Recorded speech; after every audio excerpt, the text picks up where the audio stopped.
This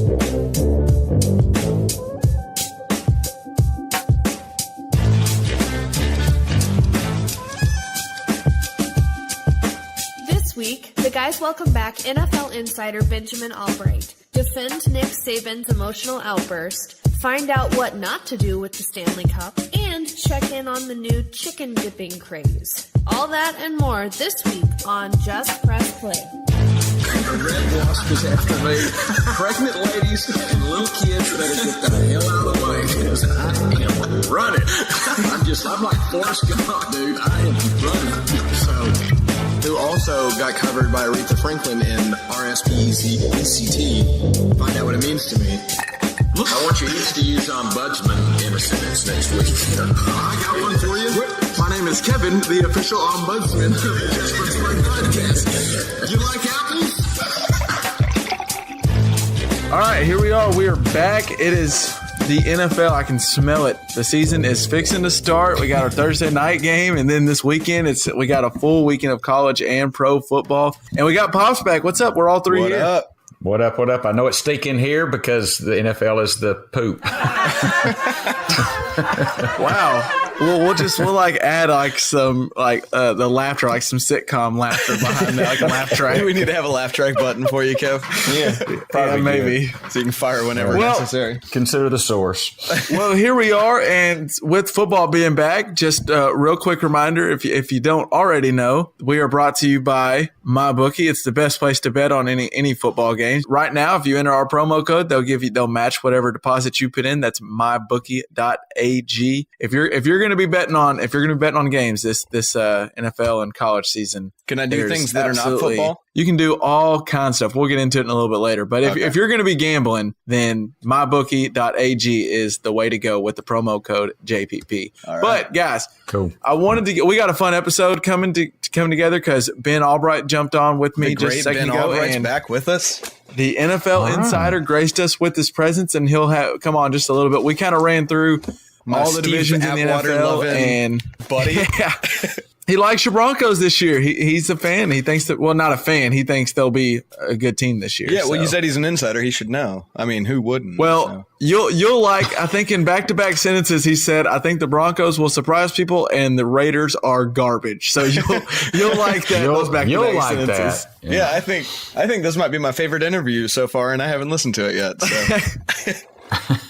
But let's go ahead, and I wanted to kind of get into some storylines real quick, some stuff just kind of making the headlines in the news the past couple of days, and then we'll toss the interview. But I know one thing that's really blowing up on the internet, and we're not going to get into the political side of it. We've already done it, and you can go back and listen to an older podcast. But Nike introduced that Kaepernick's going to be the face of their 30-year campaign. Yep. On if you're going to stand for something even if it means sacrificing everything, alluding to him not having a job. Yeah. And it was an interesting ad. It was an interesting announcement. And of course, as soon as they did, it was a total uproar on Twitter where some were all for it. Some were totally against it. I saw some ridiculous videos of people burning their clothes and shoes. Yeah. Cutting their socks to take the checks off of it.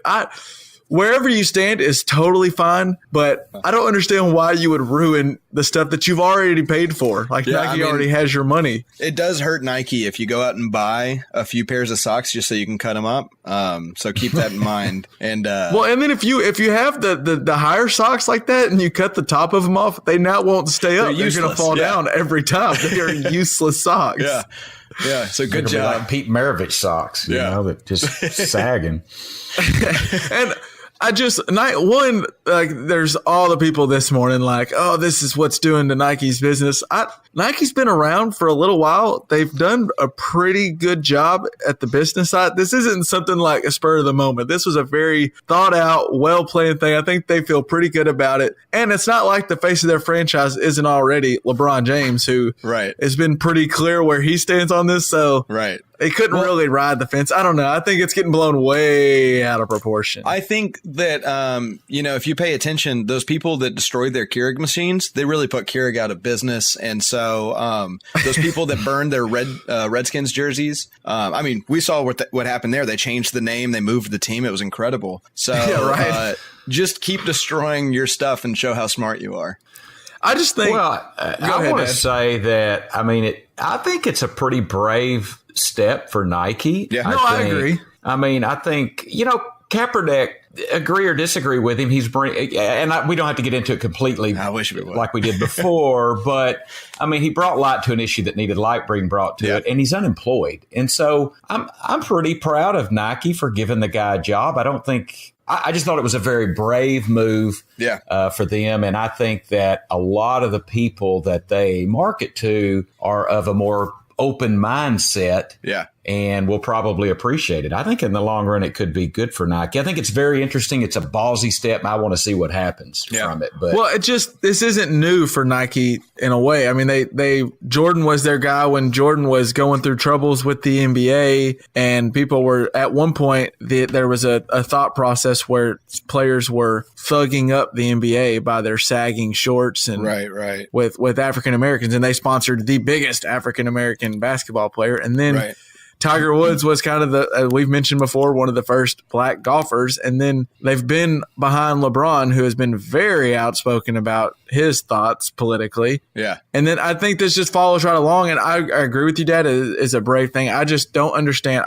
I can't get over, if you really want to hurt Nike, why don't you go donate all your Nike gear and get a tax deductible or something besides burning it? I don't understand. Or just buy the competition. If that's your goal, then let everybody on Adidas know that you're willing to buy their shoes and stuff. I don't know who Nike's direct competitors are, and but let's see what happens. I'm excited about it. I think it's a great development. Ad. I think it's a strong ad, and I think it's interesting also that they paid him this entire time. This was the plan the whole time. This isn't just a response to the case being a big deal. This is what they've been going for, and so I agree. Brave choice. The funnest, the best part about it. Well, I don't know best or what, but it's just the most ironic was, and I think they planned it to be this first week right before NFL starts back up. Yeah. But the NFL kind of thought maybe this anthem stuff was doling just a tad. Yeah. And then this brings it all right back up. And then it's great because in March, the NFL just announced their 10-year agreement extension with Nike to keep producing their jerseys. Gosh. Yeah. So they could. I saw some tweet that was some owner might be emailing Nike mad about the Colin Kaepernick thing, and Nike just says, "So, what color rush jerseys would you like to wear on Thursday night?" I thought that was good. Speaking of guys who are mad, though, we talked about it a little bit. We touched on it earlier this week, LJ, with Nick Saban going off on Maria Taylor about his quarterback situation. And since we talked about it, he apologized, and it was privately and now been publicly. But the more I've thought about it, I think I understand why Nick Saban is so angry. Okay. He finally got the exact game manager that is. He doesn't turn the ball over. He's athletic enough. He can make plays on the ground and make enough throws to win you game. And with Nick Saban in Alabama, he's never needed a stud quarterback. He just needs someone good enough and someone who won't turn the ball over, and they'll win. And so he had that Jalen Hurts. And then all of a sudden, he finally hits big and recruits this stud in Tua who makes every throw. He looked amazing in week 1. Yeah. And so I think Nick Saban's just mad at himself as a talent evaluator that he finally got the quarterback he's been looking for. Fair. And then also got the stud quarterback that he can't not play. So he just is pissed off at his own situation. Yeah. It was just misdirected anger. I love it. Yeah. And then a side note I thought was funny, just with speaking of Alabama, LSU's quarterback, they had a big win over Miami Sunday night. And a lot of people, it was hilarious to know. This just showed how bad LSU's quarterback situation has been for the past decade. Joe Burrow, the transfer from Ohio State, went 11 for 24 with 140 yards and no touchdowns with the 56 QBR in their big win in week 1. And people were all over Twitter going, LSU finally has a quarterback. They finally have their quarterback. Wow. I'm like, wait a minute. Let's go see how the stats actually looked. Yeah. I just think it shows how barren the quarterback situation's been down in Baton Rouge for so long. For sure. And then speaking of that game, I don't know if y'all noticed this, but the kicker for Miami, he's a freshman. First off, his name's cool, Bubba Baxa. He got introduced. He was coming out for his first kick in the first quarter, and a lot of times they'll intro a graphic underneath, freshman was rated this kicker in high school or blah blah blah. They'll kind of tell you who he is. Their thing said freshman Miami Bubba Baxa, and then it said made 4 of 10 field goals his entire high school career. It's like, wow, why did you have to put Bubba on blast like that? I didn't understand. It seemed a little uncalled for. They could have just said freshman from whatever state or something. They didn't have to say he was awful his senior season, you know? Yeah, for sure.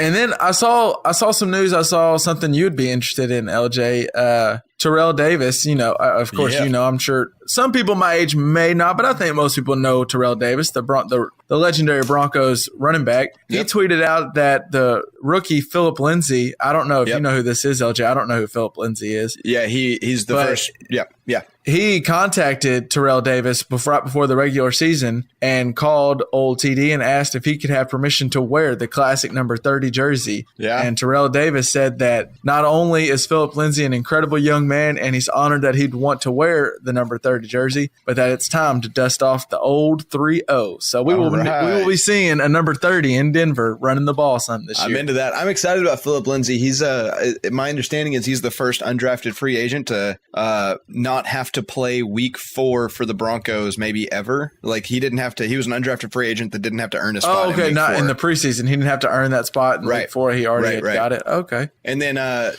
also speaking of Terrell Davis, apparently Royce Freeman is the first rookie to start a game for Denver since Terrell Davis. So, or his first game, the first rookie to start his first game. So a lot of Terrell Davis in the news lately. Hey, it's never a bad time to have Terrell Davis in the news. I always like Terrell. I love it. It's Terrell Davis. He's a Hall of Famer, right? Didn't he get inducted? Yeah, he did. Hall of Famer Terrell Davis. Hall of Famer Terrell Davis with that classic migraine Super Bowl misdirection. You remember that? You don't need to see the one where he said he couldn't see and they told him just act like you're getting it because if you're not on the field, then no one will believe it. They know where it's not going. Yeah, exactly. Yeah, right. That was Mike Shanahan, wasn't it? Indeed. Yeah, Indeed I think so. Back in the Mike Shanahan, John Elway glory days. Yep. Back in the day. Yep. Gruden's trying to take us back. You know, I just saw this before we got on earlier today. The USA Today Sports tweeted out that the Hockey Hall of Fame, speaking of Hall of Fame, is politely asking players to stop doing keg stands on the Stanley Cup. And that was my favorite tweet of the day. When I read that tweet, I don't know if maybe they're asking to stop doing keg stands on the Stanley Cup because it doesn't really make sense like gravity wise, like you can't really get a lot of beer, or if they would like you to quit doing it because it's like a disgrace. But what are you supposed to do with the Stanley Cup if you're not doing keg stands on it? I mean, all that's left is cereal. So I guess eat a lot of cereal, but it's part of the hockey tradition. I know John would chime in on that. Old John Payne, loyal listener. Well, now wait a minute. A keg stand is when you kind of do a handstand on a keg with the thing in your mouth and you're drinking. So how are they doing a keg stand on? It doesn't make much sense. So what they do is they pick them up and they like dip them into the beer. So like your face is all the way in the beer. It's more like bobbing for apples, but like with beer.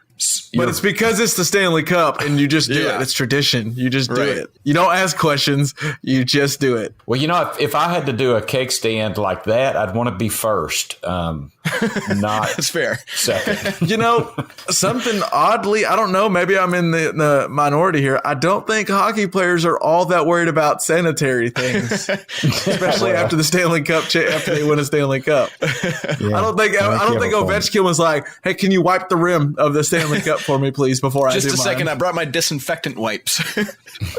Let me wipe my tooth. Hey, I have a quick question. I was just thinking about this when we were doing our last podcast, and this is neither an insult or a compliment. I was noticing that I feel like the only league where fans root for the competitors is the SEC. I feel like in football, you never root for, like, a Cowboy fan doesn't root for Eagles to win games. Like, how often does that happen in any other league? I understand what happens in the SEC, but like that just seems so. Like saying like the SEC fans were rooting for Auburn to beat Washington. Right, like you said the other day, you wanted Alabama to win because it makes Arkansas' strength of schedule better. Right. And I think that's totally valid, but I just feel like, I think it's kind of all of college football, but nobody else really roots for their opponents in any other sport that I can think of besides. I think they kind of do at times in the college basketball. You might root for during the ACC Big 12 challenge. If you're an ACC team, you want your conference to look good because you want strength of schedule. I think it happens in college sports because we have that silly ranking thing. Well, because it's like hundreds of teams instead of 30. So, yeah. Well, like you said, in the NFL, you don't really worry about, like, the Cowboys don't need to root for the Eagles because really, if the Cowboys just win 14 games, then they'll be fine. They don't need any other team in their division. Like, look at the Patriots division. They've sucked for the past 10 years. Right. As long as you keep winning, you'll be fine. Yeah. And in college, you do kind of, at the end of the day, there's only 4 teams make the playoffs. And even before, there was just the BCS where 2 teams make the championship. So anything you can do to make your team, your record look better outside of the record itself, you're rooting for. That's the only answer I really have for you. Other than that, it's just college fans are like the utmost when it comes to fanatics. Yeah. And they just want a reason to argue with other people. So. And the other thing I think on top of that I find kind of interesting is that there's still, even though you root for like a strength of schedule victory, there's still almost for every fan that one team that they'll never root for no matter what. I was watching Texas this thing A&M. On Mississippi and Ole Miss, or Ole Miss and Mississippi State, and they're never going to root for that other team to win in any situation ever. And like you said, Texas A&M, I wouldn't think Auburn and Alabama are rooting for each other very often. Right. Ever. Right. Yeah. Strength of schedule will be damned. I just want you to lose. But that's the rare case is like you're one distinct rival. And also, I'll throw it out there since I do I find myself rooting for Arkansas and kind of rooting for an SEC team. I think the SEC fans rooting so hard for other SEC schools does get taken a little, like that whole mantra of the best conference in football has now got blown out of proportion a little bit. Yeah. And like it's such a between not only SEC fans, but also other conferences who just want to say the SEC's overhyped. Like now both sides have gotten so strong and like planted their flag so hard in one side or the other. So they can't back down now. I will say that has led to one of my favorite videos on YouTube where an Iowa Hawkeye dad is the premise is it's never too old to inform your kids about the SEC bias. And so he sits down his like 7-year-old and 5-year-old and like is explaining to them the SEC bias in the media. And it's pretty funny. I'll have to show you guys. I think you'll get a kick out of it. But all right. And on that note, let's get into we teased it earlier. Let's get into the interview with Ben Allbright, NFL Insider. All right, now we welcome on NFL insider Ben Allbright. And Ben, we're happy to have you on, man. Yeah, happy to be back. All right, well, I want to just go ahead. We got the NFL season. It's right around the corner. So I kind of wanted to just jump into it a little bit. And to start out, kind of just the news that's still lingering on today, is Le'Veon Bell going to be playing for the Steelers in Week 1? Do you know? Do you have a feel for that? I don't know about Week 1. I was under the impression that he was going to sit out a couple of weeks, just to try to gain some additional leverage. And if I were him, I think that's the way I would do it. I would sit out as long as possible, all the way into like Week 8, Week 7, and then come back because he's playing for a big money contract with whoever his next team is going to be. The Steelers aren't going to pay it. And so the last thing you want to do is have that team run you into the ground and get you injured when they know it's their last year with you. So, if I'm Le'Veon Bell, I'm protecting my own financial interests. I bet on myself. I come back mid-season, put a little bit of effort in one game, maybe 2, put up some big numbers, and then I get quote-unquote a little too dinged up to play anymore, and that's how I play it. Yeah, that's one thing. I wonder if anyone's in Le'Veon's ear, or maybe he's just seen it. But I kind of could see the Steelers using this kind of like the Cowboys did with DeMarco Murray, where they know they're not going to pay him that big contract, so just go ahead and get everything out of him and then just run him into the ground. And if you're Le'Veon Bell, like you said, why even let that happen? Just show teams you still got it and then try to be healthy and let's get that payday like Kirk Cousins did this past offseason.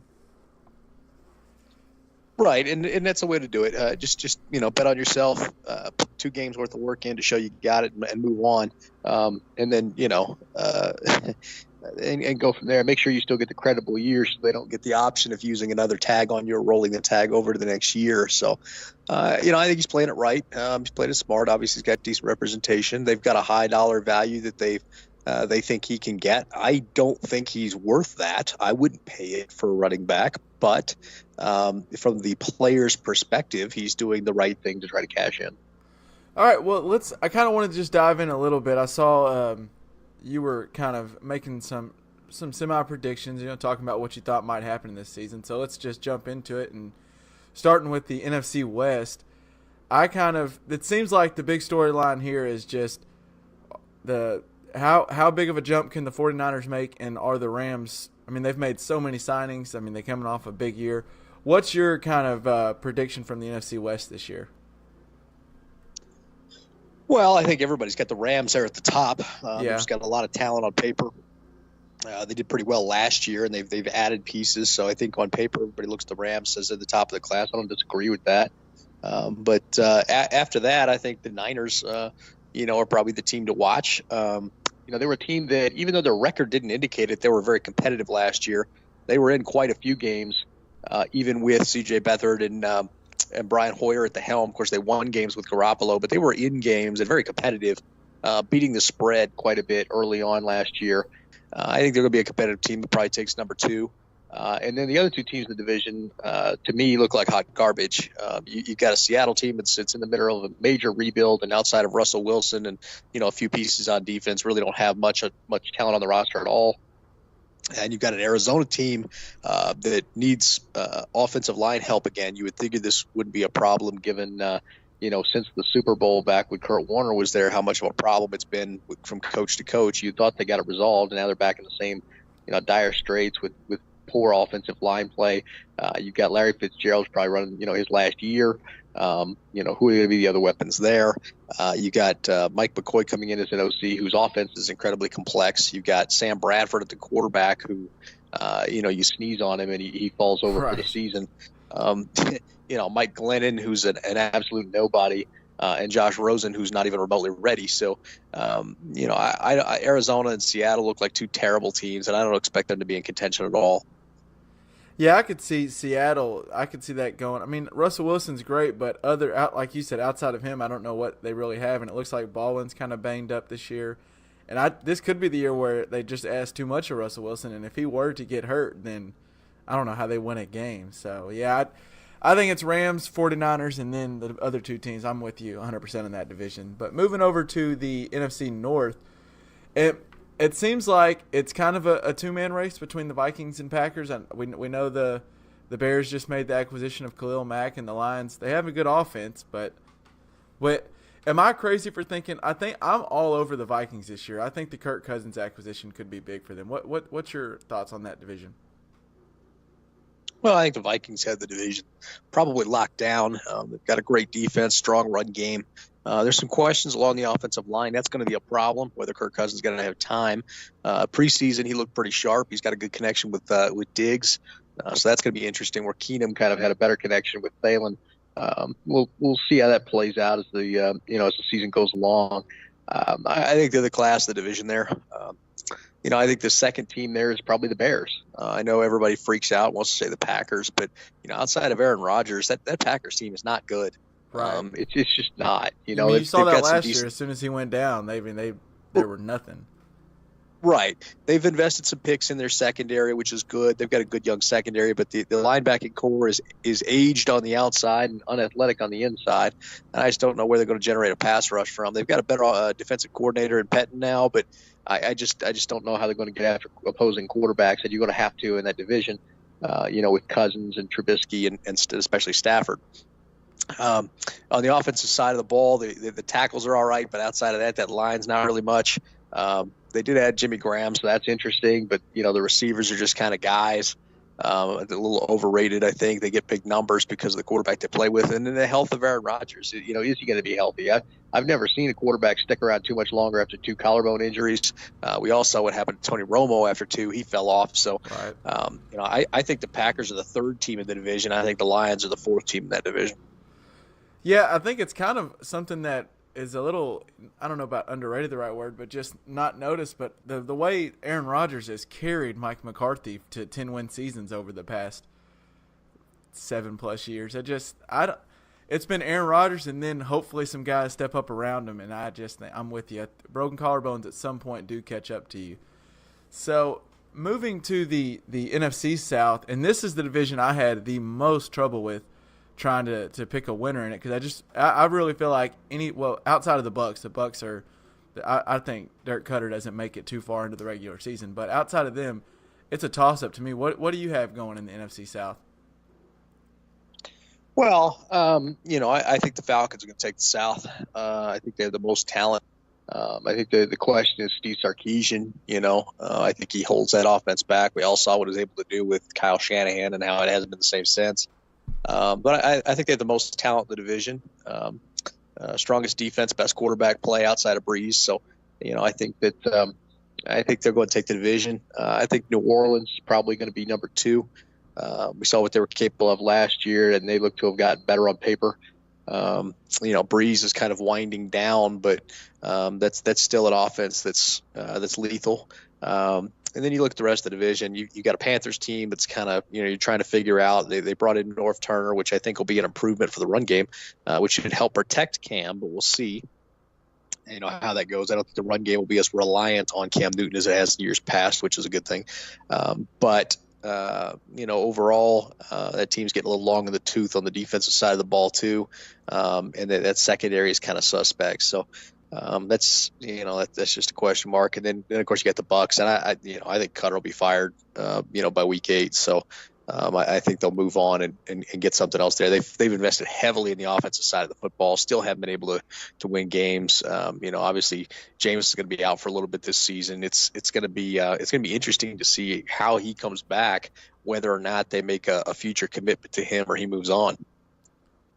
That's what I'm interested to see. I guess they'll see what they have in him this year, but I think it's probably more likely than not that come next season, Jameis Winston's wearing a different jersey. And I just there's between the off-field issues he's had and then the on-field issues of just turning the ball over, his name is not in the same lure it once was. Speaking of North Turner, do you think he has? I agree with you on the run game. Do you think he helps Cam Newton in the pass game there in Carolina, or? I think so. I think that having a strong run game will open up play action. Cam is not the most accurate quarterback in the world, but he's got a big arm. He can hit the deep ball, and they've got receivers that can get down there. So I think it'll help open up the deep ball again, and I think that'll be good. So you think, but I could see what I think I'm picking Panthers in that one, but I can see what you mean with the Falcons. It just seems like for some reason the people forget how much talent's on that team. I guess because there was such a drop off in their offensive production when Shanahan left, but between the talent they have on the offense, the defense still has speed all around it, and they really just lost Claiborne from what I could see. So I think there is still plenty of talent there. Moving to the NFC East, that one, the only reason I think that's kind of up in the air for who wins that division is because we don't know how Wentz comes back from the injury. But I don't feel confident in any of the other three. I could see any of those other 3 teams winning 10 games or winning 4. What's your kind of outlook on that division in the NFC East? Well, I think the Eagles are probably the team to beat. That's a team that's coming back. They did pretty well. Wentz will be coming back. I think they've got a lot of talent there. I think they'll be good. It'll be interesting to see how they handle success. You've got a couple of people that are winding their careers down. Jason Peters, they're going to want to go out with a bang. So I think they'll keep them motivated. After them, it really is kind of toss up. I know a lot of people favor the New York Giants, but fans tend to favor teams that just drafted offensive skill players. I think the Giants team is still a mess. I'm not sure about that offensive line. Eli Manning, where he's at this point in his career. Saquon Barkley only ran for, I think he only had 100 yards rushing in something like 16 of the 38 games he played in college. There's a lot of hype there, but you go back to the tape and sometimes it doesn't match up. So we'll see how that works out. Obviously, Odell just signed that big deal, so I don't know how motivated he's going to be, going forward. In the defensive side of the ball, they've got some pieces. They got a decent defense, but I think Washington's probably a better football team. They brought in Alex Smith. He's not going to turn the ball over as much as Kirk Cousins did. He's more efficient with the ball. I think they'll be safer on offense, and it kind of fits that Gruden, Gulf Coast offense, that dink and dunk stuff. So maybe Alex can be Jay Gruden's Rich Gannon. Washington's got pieces on the offensive line, and they've got a decent defense. I think they're the second team in the division. I think Giants are third. I think a Dallas team is going to be bringing up the rear. Yeah, there's a few signs where Dallas showed that their defense could be a little better, but I just think they're kind of a mess on there's a ton of injuries up front in their offensive line, and then we don't know what they're looking at receiver-wise, and then I don't know I think the jury's still out on how good Dak Prescott is. Speaking of them, do you think Garrett is he on the hot seat at all, or is he still Jerry Jones' guy? What do you see with that if they were to have a bad season? Well, I mean, he's Jerry's guy, but that seat's getting warm. He's got to start producing. And I think you're right about Dak Prescott. Jerry's still out there. He came crashing back to earth last year, lost 5 percentage points in his completion percentage. Quarterback rating was down 20 points. Interception percentage was up 2 points. Touchdown percentage was down half a percentage point. I think that, once teams got a little tape on him and they got rid of that Art Reed stuff, he's a little bit more of a liability. Dak's never had a big arm. He's guys who's kind of a medium velocity guy, and the teams picked up on that, started breaking on the ball last year, picking him off. So, I don't know. We'll see. Third year's a bounce back year. It's a chance for a quarterback to kind of prove what he's going to become, and so it'll be interesting to see what he does this year. Yeah, I'm with you on that. Well, I think we'll learn a lot more about the quarterback Dak Prescott is after this season. So, going into the AFC, start off in the West with the. I know John Gruden is the storyline. It seems like he says something that gets him in the news, and this week he traded his best player. One, do you have any idea what John Gruden's doing there, and then what's kind of your outlook on who wins that division? Well, John's trying to create a certain culture there. He wants guys that want to be there, kind of thing. That whole spiel. Yeah. Okay. I think that the thing that most people didn't realize with the Raiders is not that it was a cap deal with Khalil Mack. It's that it was a cash deal. Yeah. Would you explain that real quick? Because I think people kind of get lost in that. Yeah, the salary cap is really supposed to be an equalizer between small and big market teams, so no team can go out and outspend, theoretically, year to year and just buy up all the good players like they do in baseball sometimes. And it's supposed to create parity and give teams like Jacksonville the opportunity to compete with, teams like, in New York. That said, cash is something totally different. Cap is the amount you're allowed to spend. Cash is the actual physical money you have available to spend. And when you sign a contract, guaranteed money that is in that contract has to be put in escrow within 2 weeks. So you literally have to have cash on hand to be able to pay the guaranteed money. It has to literally be guaranteed by being in the bank. The problem is the Raiders just got through paying Derek Carr. They just paid John Gruden, their coach. And oh, by the way, they owe $385 million in relocation fees to the NFL franchises, the other NFL franchises. So another $90 million on top of that is going to be hard to come by, especially when you're a team that's in the middle of a relocation and you're kind of cash strapped to begin with. So the Raiders didn't want to trade Khalil Mack. It just started becoming more and more of an economic reality after they realized he wasn't budging off that $90 million figure. So then they just once they because from what I had read, they tried to give him an offer to see if he would budge away, and they realized, kind of like you said, he was sticking to his guns, and I think they just kind of realized, well, it's not going to work out economically, so let's go ahead and try to get the best thing we can for him. And they did get 2 firsts for him, and it could work out. Arden Keys looked decent in the preseason. I'm interested to see what happens there. I just think that John Gruden seems like he's doing some interesting things out there in Oakland. But other than Oakland, who do you like to win that division? Do you like the Broncos in a bounce back or the Chargers this year? I like the Chargers to win the division. I think the Chargers might have the best defense in the NFL on paper. It's good. They're going to be real good. The key is going to be offense, which they've got better along the offensive line. They need to improve the run game, and of course they lost Hunter Henry for most of the season, so that's going to be a tough loss. But we'll kind of see how that works with the tight end position. I think the Chargers are going to run away with the division. I think Denver might be in line to be second in that division. I got a chance to see them up close and personal this preseason. That offense is going to be vastly improved, and the defense kind of checked out last year, but it was still very good, and I think the defense is still going to be fine. So I think they're going to end up flirting with a wild card. I think Kansas City is going to take a giant step back.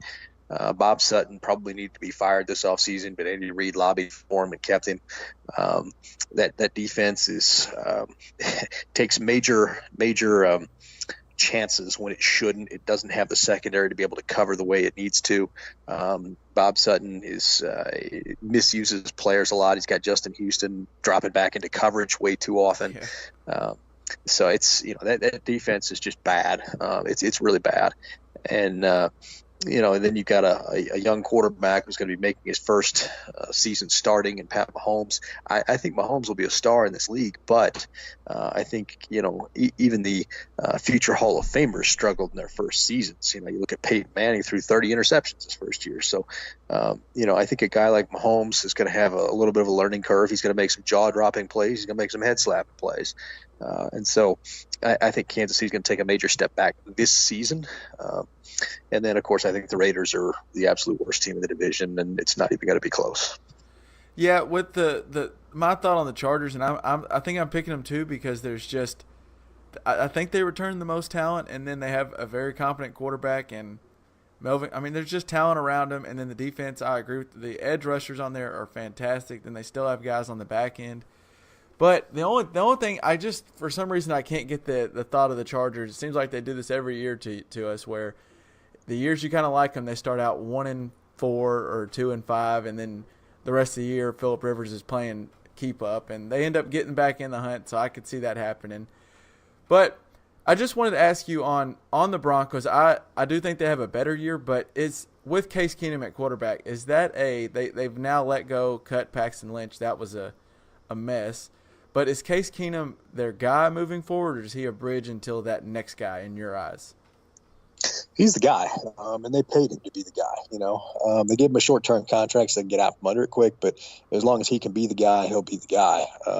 Gary Kubiak, who brought Case Keenum into the NFL down there in Houston, is doing a lot of the scouting and evaluating and personnel management for the Broncos. They're kind of grooming him to take over for John Elway, and he's doing a lot of that. That's his guy.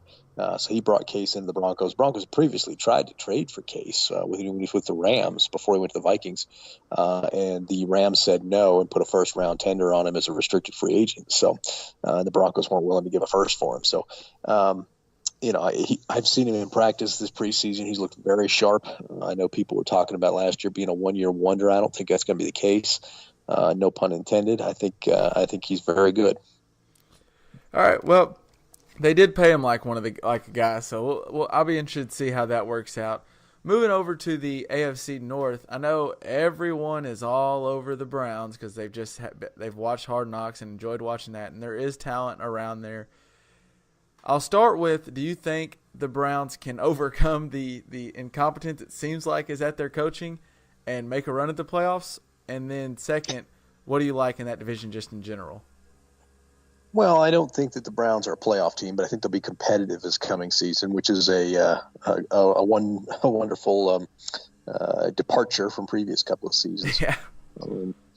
Having Todd Haley there, I think, gives them some credibility.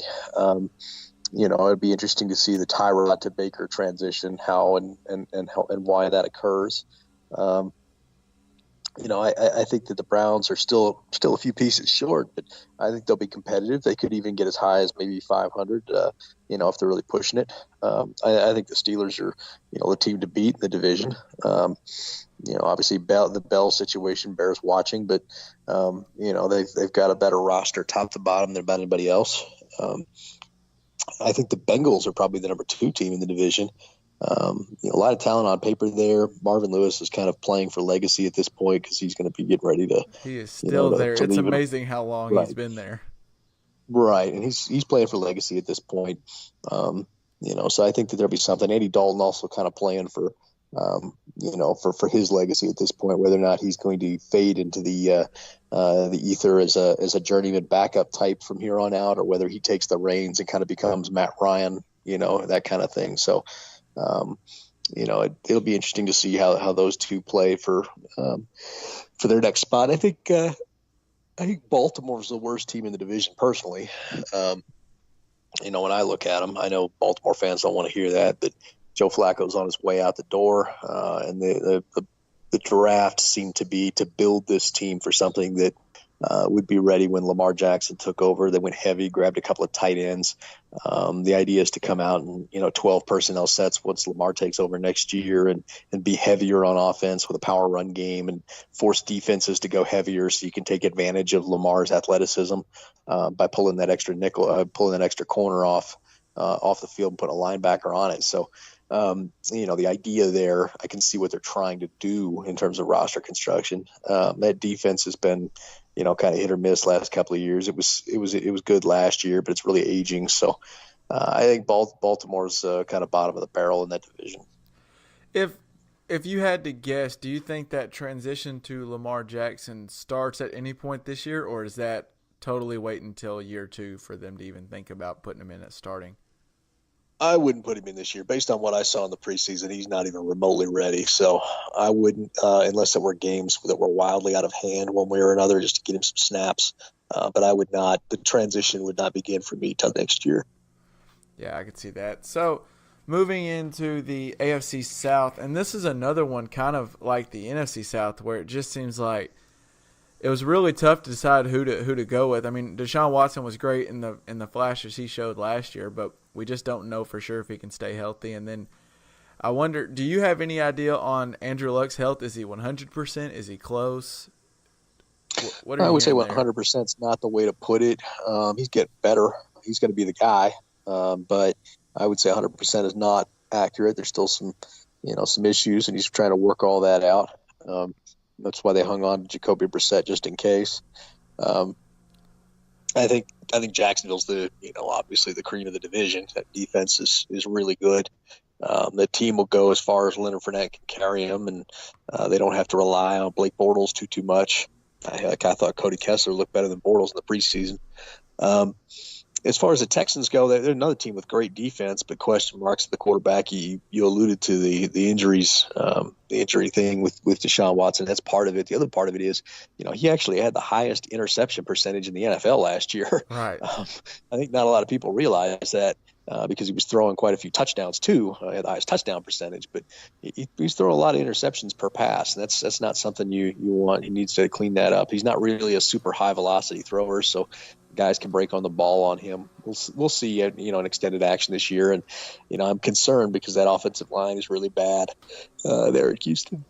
That's my concern with Houston is I kind of think the hype on them in general. I do think there's some serious talent still on that defense, and I think the offense could be explosive, but it's almost the fantasy hype that gets blown out of proportion because Deshaun Watson scored so many points in fantasy that people just assumed he was a great quarterback last year. And there were, as you said, there were some interceptions. And then I saw it again in the preseason. He likes to extend plays so much, and he's so good at it. But with that offensive line, he gives his body up too much to hits. And I just get nervous that he can't make it through a full season. Yeah, and we'll see. Like I said, the season will really kind of be a litmus test for that. I think you look at the rest of the division, you've got the Colts, the Titans. I don't think either one of those teams are particularly very good. I thought the Titans overachieved last year, got some lucky breaks. I think the Colts will be better with Luck back, but, they've still got quite a few holes. So when all's said and done, coin flip for which one of those, is the worst in the division. And you're saying, just to make sure, you said Jags is who you would take if you had to pick one to win that? Yeah, they'll win the division, I think. All right, and then the last division in the AFC, which this one, it seems like it's been a known for the past decade plus. Patriots, I'm sure you're picking Patriots to win it. Is there any team that even competes with them in the AFC East? Well, I think some of that depends on the health of Ryan Tannehill. If he can stay healthy, I expect the Dolphins to surprise people. I think they're better than people think. And Gase is kind of coaching for his job at this point. Tannehill's kind of, playing for, what's next. So I think that Miami's kind of got a fire under them. I think they made some moves along the roster to get rid of people who were disruptive in the locker room. And so I think now you're going to see a little bit of different team. I thought they made some improvements. I mean, they got rid of Jarvis Landry, but you added Albert Wilson, Danny Amendola, the role players, but they're very good role players. The key is going to be whether or not they're able to generate a run game, there between Frank Gore and Kenyon Drake. We'll see how that works out. And then, like I said, Tannehill's health, if he can stay healthy and everything. They were really excited going into last season. Tannehill going down really dealt them, the team kind of a morale and psyche blow, and that really set them back. So, I expect Miami to be better than people think when all's said and done. I don't know if they'll compete for the division or even a wild card, but they'll be in some games. the two teams in the division. They're going to be starting basically rookie quarterbacks. Darnold, I expect him to be good in the coming years, but he's going to be the youngest starter in NFL history. Opening day starter. Pains there. Yeah, I'd be the youngest opening day starter and the second youngest starter in NFL history behind Tommy Maddox. So there's, you got growing pains. Same thing with Buffalo, who's gutted their offensive line, and they're going to be starting a young quarterback. That's just, that's going to be rough. You go start with Nathan Peterman, and he'll give way to Josh Allen at some point.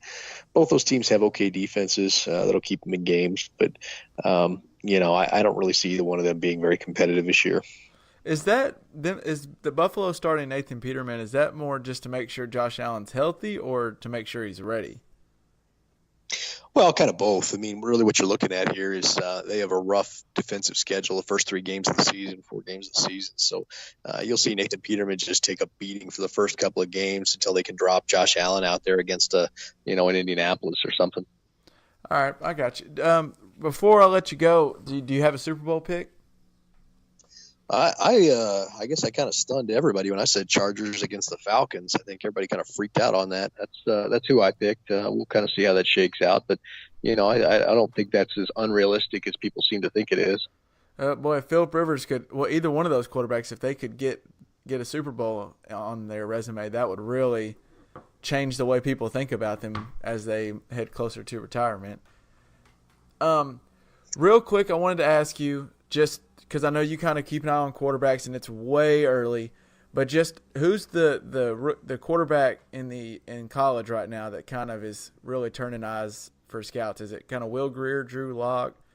Is Tua interesting to people? I guess he's younger, but yeah, not Grier. He's kind of a day 3 guy.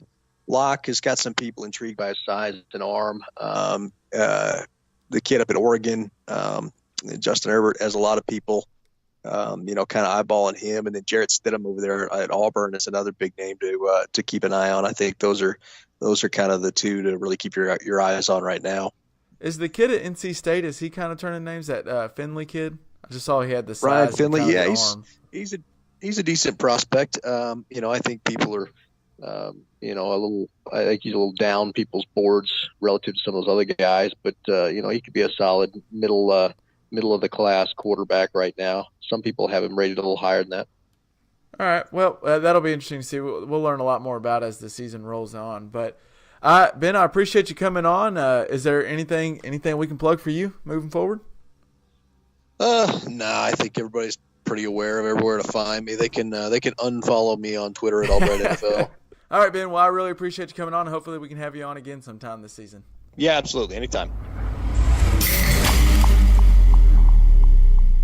All right, and that interview with Benjamin Allbright was brought to you by MyBookie. If I don't know necessarily who to bet on, well, I mean, I can tell you, as LJ put in the some of the notes earlier in this week, I can't tell you who to bet on, but I can tell you who not to bet on. Just to do the opposite of whatever I'm going with, and do it in MyBookie. If you go to MyBookie.ag now, and you're one of our listeners, you can just go in there and type in JPP in the promo code, and they will match whatever you deposit dollar for dollar up to $1,000. So wow, that's impressive. Yeah, That's you cool just got deal. money to play with. You just go have fun, have a reason to. You can go bet on the games you're watching on Saturday and Sunday, just to throw a little extra in if it's not your team. So if you're not rooting on the SEC just because it's the SEC, then you can root on them because you bet on them. That's the best way to do it. Can I just say that Ben Allbright's a really smart guy? I like his take on Denver. I always feel like I get a little smarter when Ben hops on. And I will also note that Ben is a good follow on Twitter, not just for his NFL stuff, because I think his NFL stuff's great, but also he'll kind of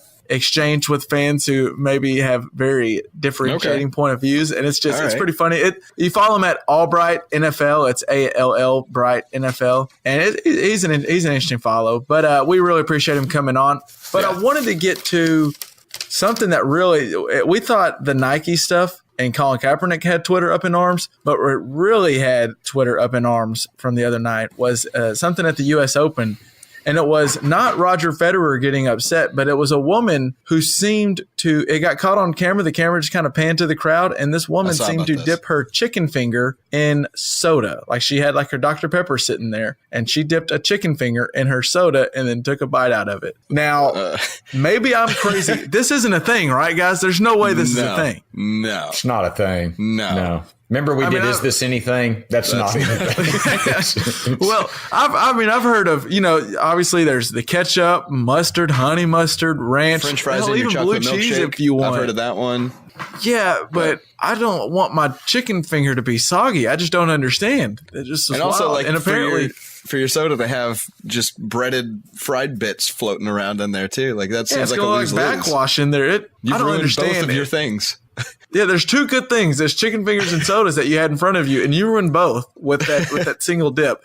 And it was interesting today, or earlier this week, she came out and spoke out because she was blowing up on Twitter and getting shamed for this. I mean, it was all over the place. Yeah. And she came out and says that she did it frequently when she was growing up, and she still does it at times. But when she did it at the U.S. Open, she was telling the little boy there, I'm not sure if that was her son or not, but she was telling the little boy there that, hey, this is a secret. Don't tell anyone because people look at you real funny if they figure out you do this.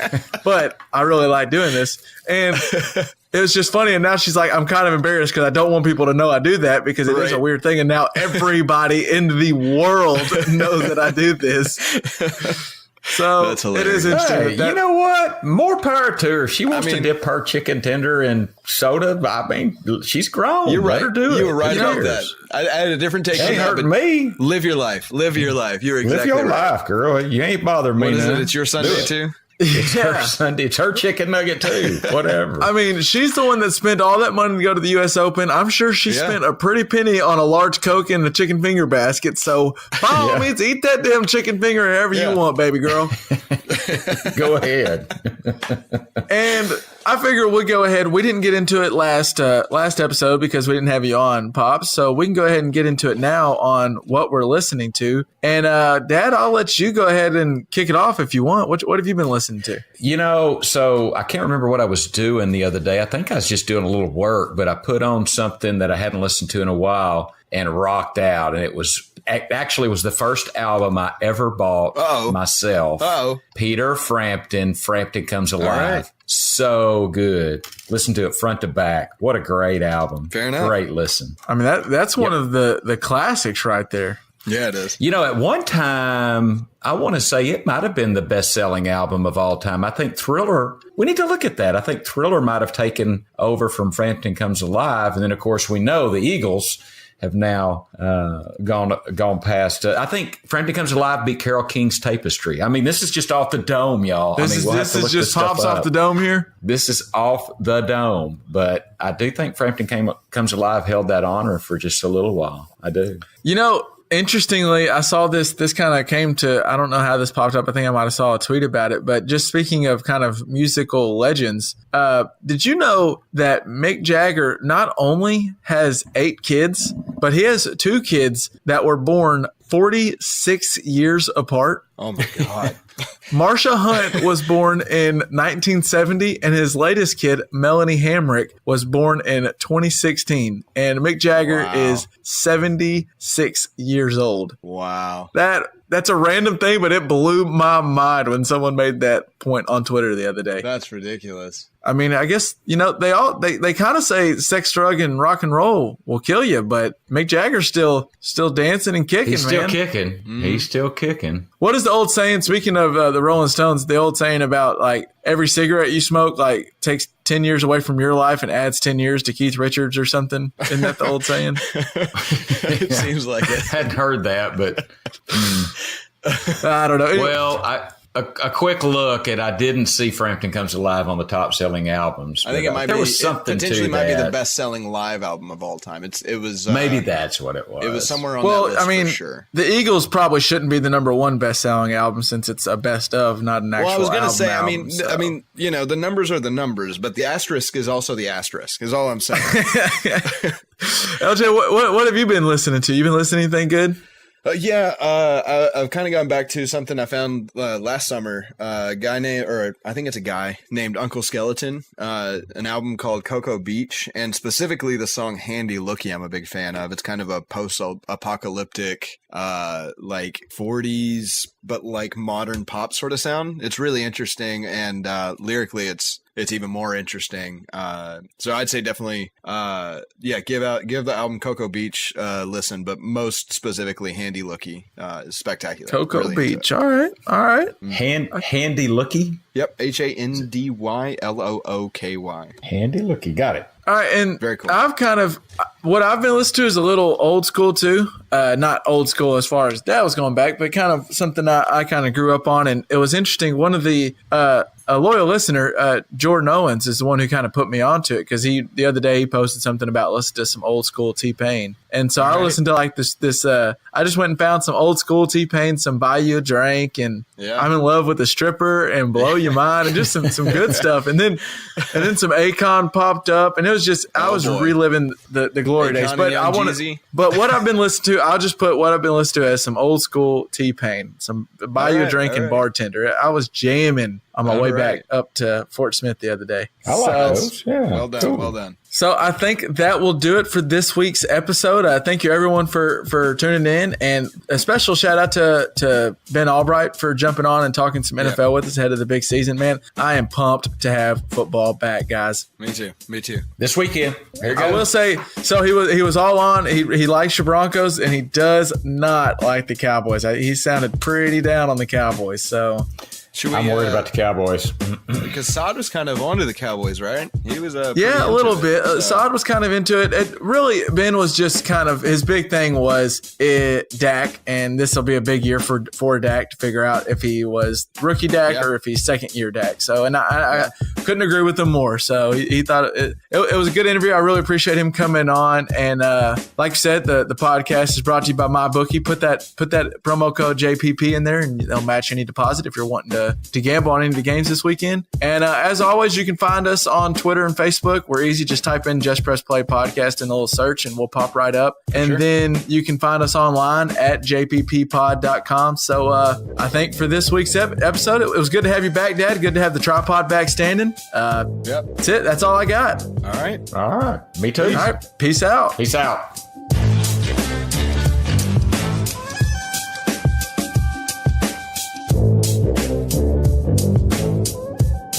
I guess it was in my earphones, so that's why. No, I just heard a ding earlier. I heard like a little ding, like a text message from your watch, probably like a couple of 10 minutes ago. I didn't hear it at all. That's funny. Yeah, I'll holler at Tony back here. Tell me so hi.